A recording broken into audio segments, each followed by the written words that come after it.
Jurassic the Hunted is a dino shooter that took me maybe about 4 hours to beat, and it was nothing but fun. Back from a prehistoric time before microtransactions ruled the earth, when completed games roamed the industry and grazed freely. Moving on from my corny dinosaur jokes, this game is amazing. It's just simple fun. You shoot dinos, metal music plays in the background, repeat. As a shooter, it's not very complex, but I was impressed by the weapon variety, ranging from traditional assault rifles and pistols to a Civil War black powder rifle and an 1800s hunting rifle. I can't tell you how satisfying it is to no-scope one-shot a dino at point-blank range with a flintlock. The gameplay alternates between walking areas, where you're traveling and fighting, to defending an area for a certain amount of time, to boss battles. Again, nothing but fun. And there's even a horde survival mode that was pretty fun too.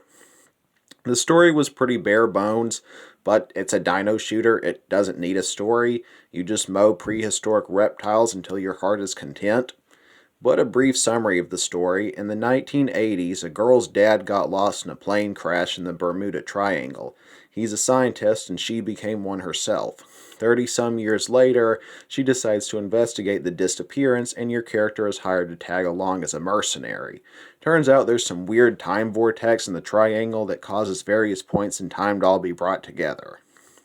She finds her dad while your character battles his way through a dinosaur-infested jungle, and after decades of research while being stuck here, her father had reached the conclusion that within 1 year, this vortex will affect the entire Earth. And they build a device to get back to the present, then 2011. The story ends on a bit of a cliffhanger, which I won't spoil.